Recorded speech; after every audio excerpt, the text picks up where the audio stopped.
Every client I have, every week, I sit back and I reflect on what I learned through that experience. And through kind of looking at my experience and not just saying, all right, what's about the next one, really focused on what I've learned every day. I can become a better attorney and a better business counselor and a better person.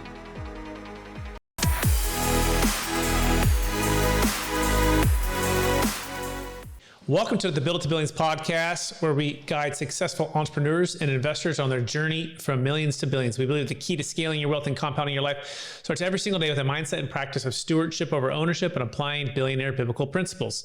Our ultimate goal is to help you scale and compound your wealth and life so you can give more all of it away to help MVPs. My name is Brett Swarts. I'll be the host today, and each and every episode we're joined by some of the world's top entrepreneurs, millionaires, and billionaires, where they share their story, wisdom, and insights with us so we can all level up and compound impact. I'm excited about our next guest. He's out of Colorado, and he is the founder of Emerge Counsel and was the founder and general counsel of ScholarCentric, a groundbreaking educational technology startup for 7 years. He built the company from $0 to $1 million revenues under a lean startup budget before successfully negotiating an exit. He was also a senior attorney for a Fortune 50 tech company. His combination of legal, entrepreneurial, and corporate experience gives him a unique focused perspective on what entrepreneurs who are starting, growing, and exiting their business need to protect their interests. And I'm so excited. Please welcome to the show with me, Mr. Stephen Weigler. Stephen, how are we doing? Hey, everything's good. It's good to meet with you, Brett. Yes, grateful to have you. And for our listeners getting to know you for the first time, would you give us just a little bit about your story and your current focus? Sure. So I, like most attorneys, I went to law school, and I really had a passion to be a prosecutor. And so actually was a prosecutor in Miami, of all places, and really realized it's just a good studying career. I did everything to really go into criminal law, and I went into it and said, well, this isn't really what I thought it would be. And quickly transitioned into technology and got a tremendous amount of experience working for AT&T. At the time, it was telecom was really transitioning, and I got a experience in both technology and brand, and realized that especially when you're selling kind of agnostic goods, like it doesn't really matter, that brand, putting something around it, a brand of reliability, like what the AT&T brand kind of stood for, it turned out to be their most valuable asset. Regardless, AT&T got bought. I was fortunate enough to get an exit package, as long as it wasn't, and they had a package, and part of the package was, we'll give you almost $100,000 to start a business as long as it's not a franchise. And so I really had an interest in predictive analytics, started a predictive analytics focus on school districts, and forecasting whether students would drop out or not long before they did, using some predictive analytics that I licensed from the University of Wisconsin. So through that, I was really able to get a lot of experience in licensing IP, bringing IP to market, again, putting a brand around it, selling business to government, which involves a lot on really difficult to predict cash flow. Got it.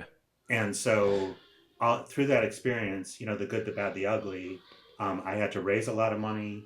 I had investors. I had partners at some points. I had to work with school districts. I really learned a lot about how to manage a really difficult business. Ultimately, the company came really close to getting bought. It didn't. There's a crazy story behind that, but it didn't, and I had to really dilute myself to the point that I was kind of irrelevant, and got kind of tossed out of my own business. And so I really, through that experience, learned the good, the bad, the ugly. Thus, about 10 years ago, founded Emerge Counsel, which is really focused on how to build businesses that without having to go into triage. Really, Excellent. Looking at key kind of decision points that every business in a growth model has to make, and really making them right. And so, Okay.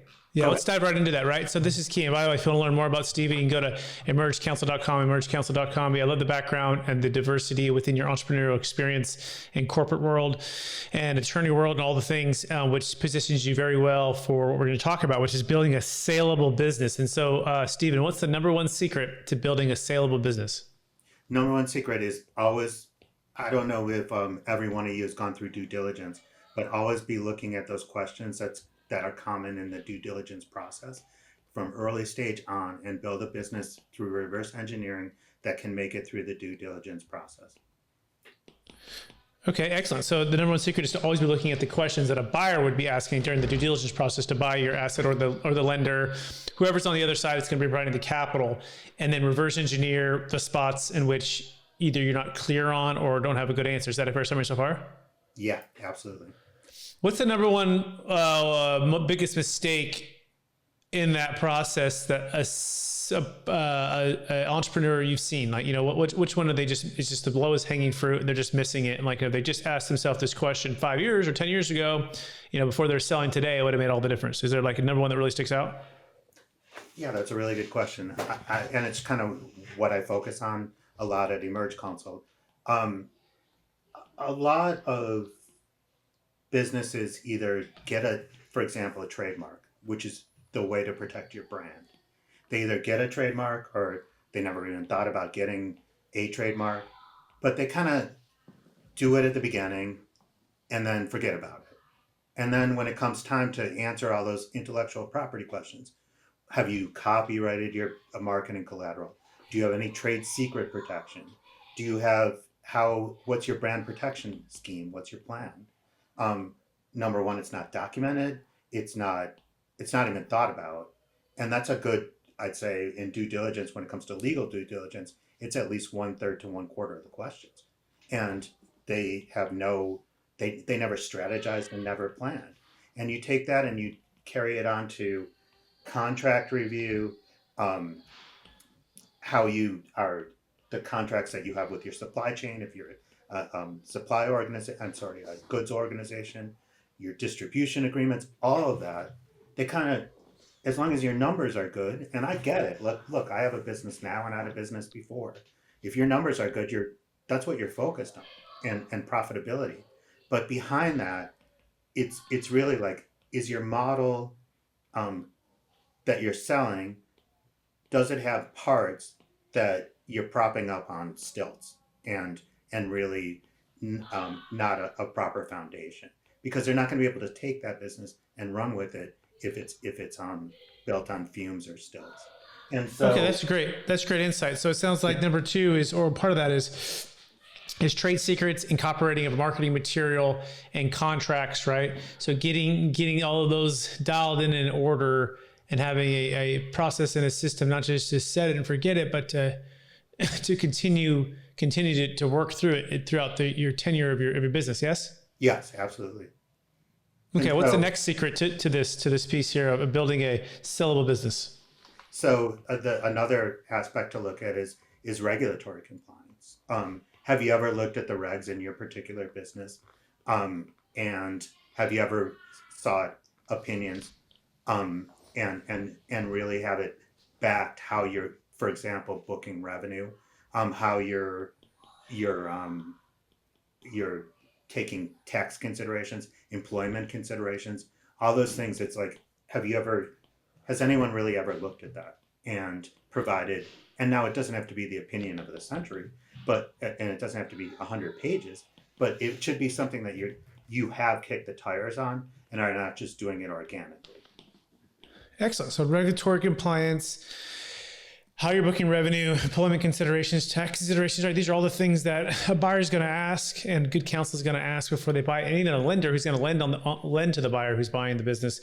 That makes sense. Okay, so regulatory makes sense. And what's the next kind of major thing that you want to make sure you do to build a sellable business? Sure. So the next one is marketing compliance.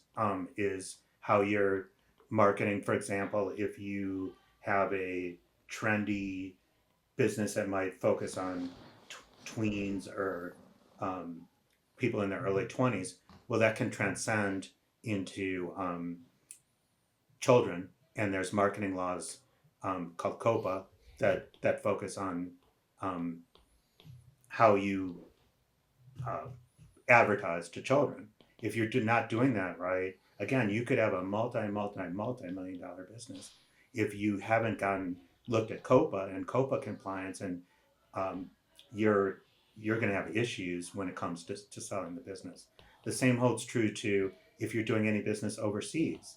So a lot of my practice over the years has increasingly focused on building international relations with other attorneys in other countries. So we can look at the European, and it depends. Supply side is usually coming from Asia, and then when you're looking at demand, the demand for your product, you're looking all over the world. So there's a million things that you can look at international, not a million, but there's a number of things that you could look at internationally. For example, you might have a trademark in the United States, but you're selling to Europe, you're selling to Asia, you're selling to Mexico, you're selling to Canada even. If you don't have trademark protection there, well, that's a huge ding. If you have distribution agreements in foreign countries and you haven't really defined the terms or the choice of law, or the choice of law is wrong, meaning it's just like opening yourselves up to a can of worms, that's a really big issue. And so again, I realize again, a lot of entrepreneurs are looking at the bottom line, and they should. That's number one. But these are all the kind of the things that go behind it to build a good sellable business, and it really makes a lot of difference. Making sense. Yes. And good. You can learn more about what Steven's doing by going to emergecounsel.com, emergecapital.com. He's got IP law, trademark. He's got copyright, e-commerce law, business legal services, entity ownership and structure, licensing. He's got all the things that I think you're going to be wanting to ask if you want to build a sellable business and have good counsel on your side. Okay, what else comes to mind that I haven't asked you so far that you want to make sure is shared today? Sure. So there's kind of it's like half of a bell curve on. There's stages where you look at this, because again, how I built Emerge Counsel, which is a little unique, is we handle businesses at all stages, and so early stage, we want to build a relationship and have the business understand where the entrepreneur is going. But as far as the amount of services you need from an attorney early stage is relative, unless you're raising money, is relatively limited.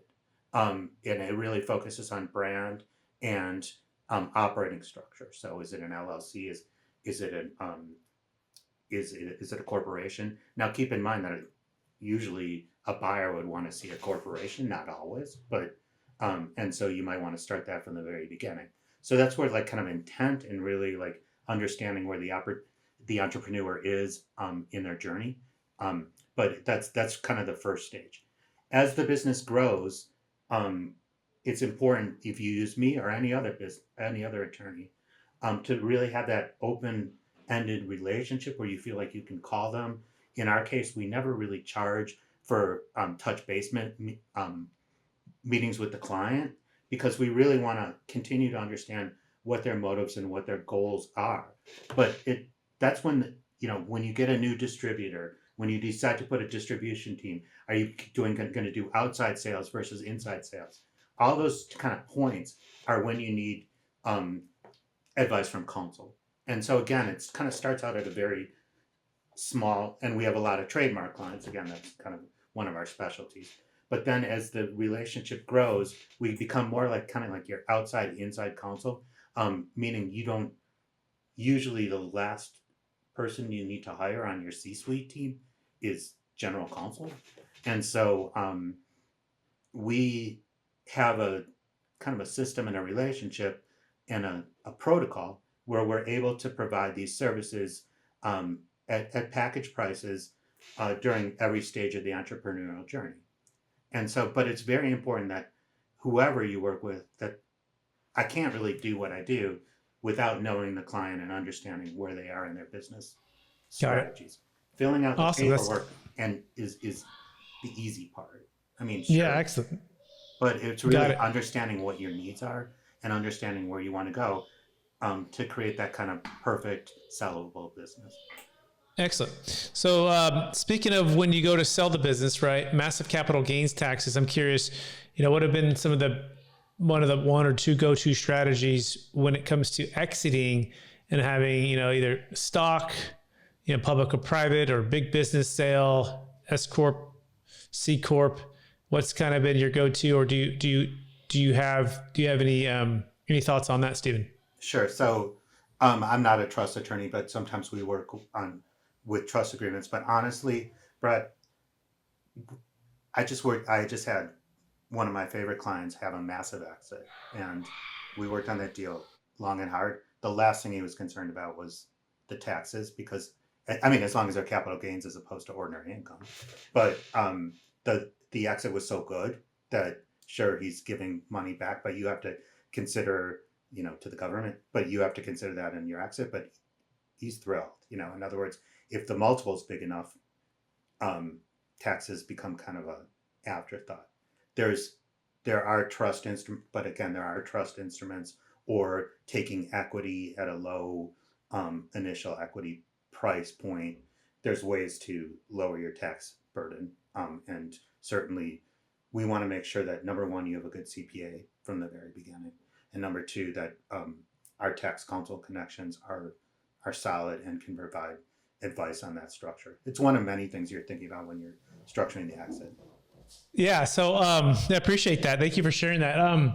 So I have a company, you may not know, it's called Capital Gains Tax Solutions. And so we find that you're right, depending on the sale. If you're selling a $100+ million deal, maybe you don't. But we found that's like 20, 30, 40, 50% sometimes, depending on what it's a C Corp, LLC, depending on what an asset you're selling. Most of real estate goes higher than 37% because the depreciation recapture.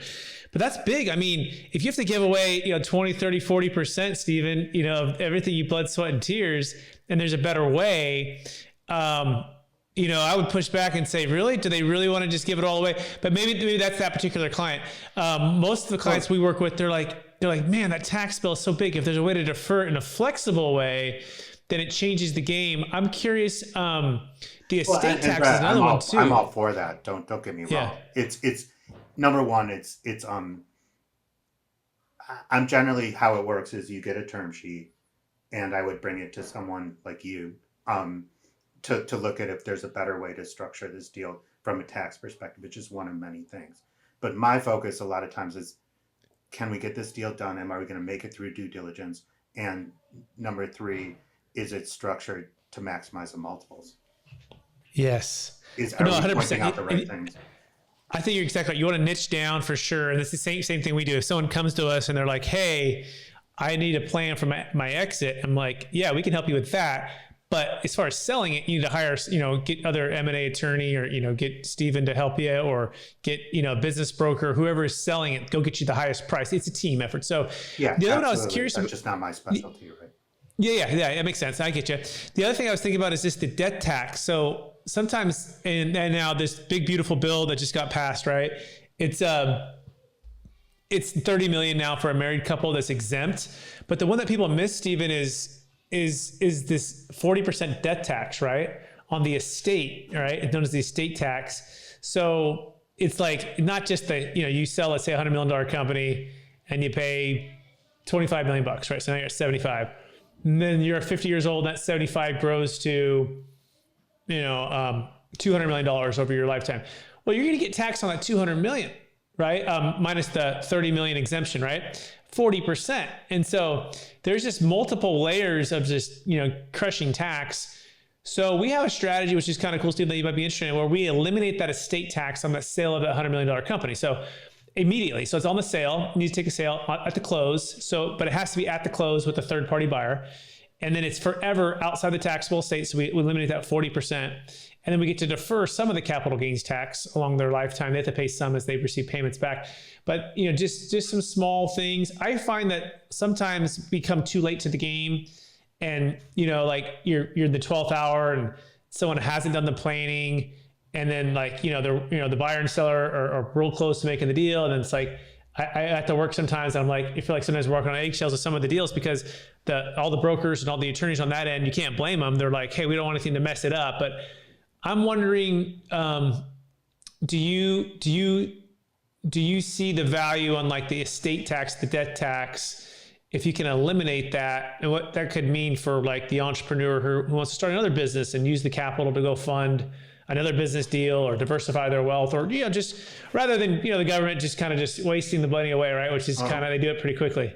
That is really good insight, first of all. And from my perspective, we want to be talking about that early and often on the side of the entrepreneur, on how that money would best flow once you get to kind of the exit. And because you're right, when we're, you're just working on your business, and all of a sudden one day it comes in, or like usually you've attracted some interest somewhere. You're not necessarily shopping for it, but here it is. And then a lot of times, Brett, it's like private equity or roll up or something like that, where they have set terms on how they want to do the deal.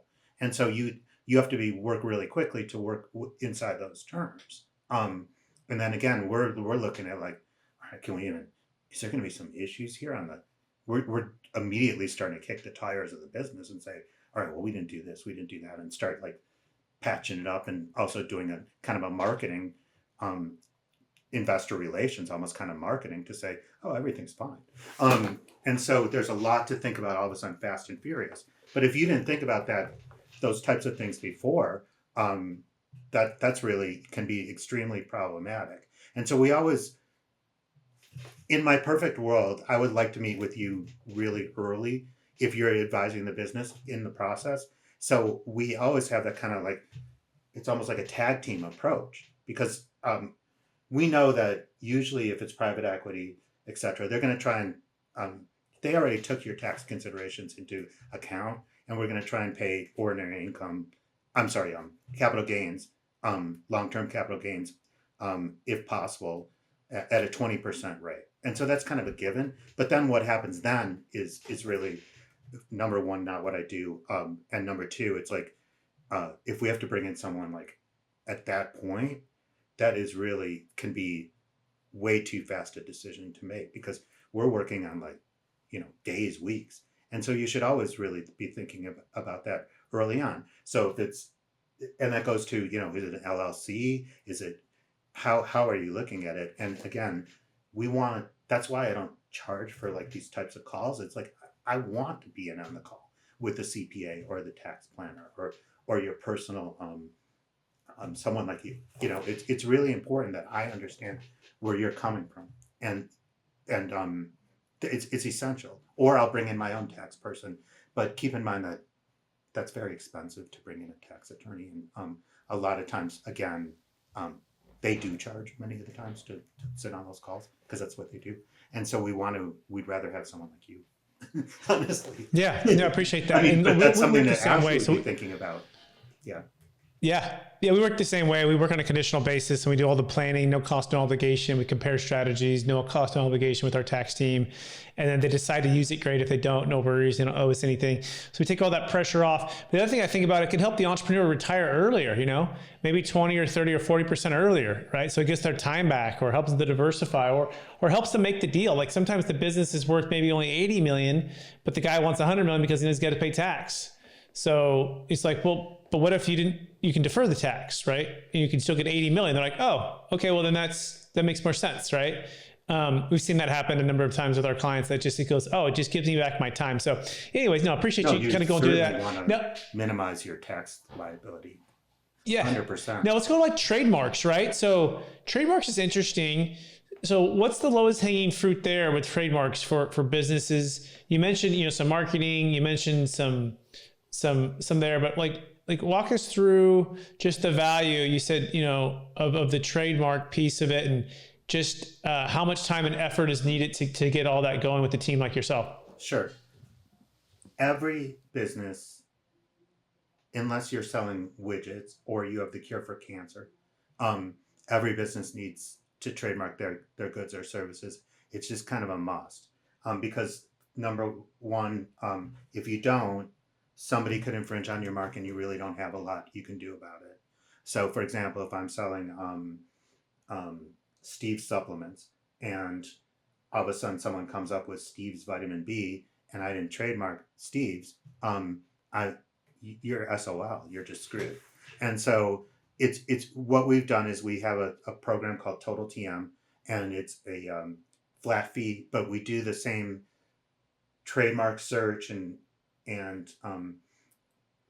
really prosecution protocol that a large law firm would do at a portion of the price. And why that's important is because you can go and file the USPTO, which is a trademark office, even has a program or that you can go and figure out how to file it yourself. But you could get yourself, number one, you could do it wrong and get yourself sued from a potential competitor if you don't do it right. And number two is you really don't know where you stand in priority or marketing position if you don't clear your brand. And so say you've been selling for a while, you get a trademark, someone's in the way, you had no idea, but you're really going to not have an idea if you don't do a full search. So it's really important, and that's really very reasonable. It's the total investment is a couple $1,000s for a trademark for the entire process, doing it right. And so that's kind of the first step. So what happens if someone infringes on your trademark, or what happens if you didn't have priority, or there's a whole bunch of other things where if you can't clear your brand and your brand can't stay cleared, meaning someone isn't stepping on it and you don't do something about it, that is really everyone's buying your goods or services, regardless of how good they are or not good they are. They're buying your services because they can identify your brand. And so if your brand is not protected or mired in controversy, that's going to just be unless, again, if you found the cure for cancer, well, who cares what it's called? And you can name it something else. But for the rest of us, brand is everything. And so they say brand is everything, everything is brand. That's what marketers say. Excellent. So we're running out of time, Steve. Are you ready for the quick lightning round? And then what we like about it is we get to know the company through protecting the brand. And then we kind of build off those services. Excellent. You ready for the lightning round? I'm sorry, what? You ready for the lightning round? Yeah, sure, for sure. All right. Number one book you recommend in the past year? What'd you say? I'm sorry. Number one book you've recommended the most in the past year? The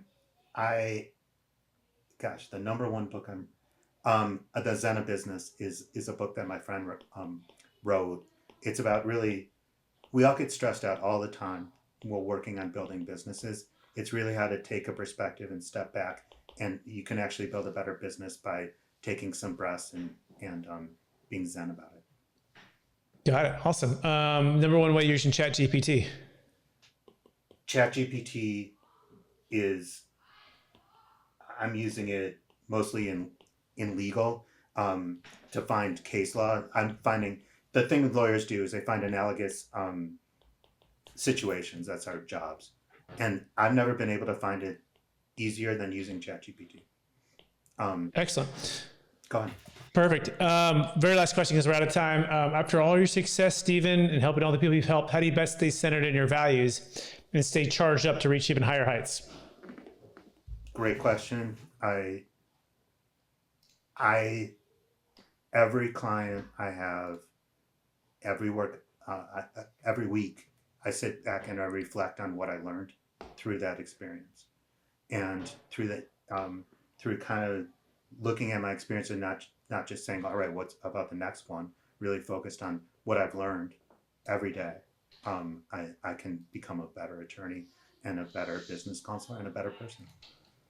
Awesome. Stephen Weigler, it's been more than a pleasure having the show, and I encourage you to keep using the gifts and talents to help businesses become sellable, protect them with their trademark, protect them and help them build out anything and everything that can be associated with entity and owner structure and privacy. You gave you anti-counterfeiting here.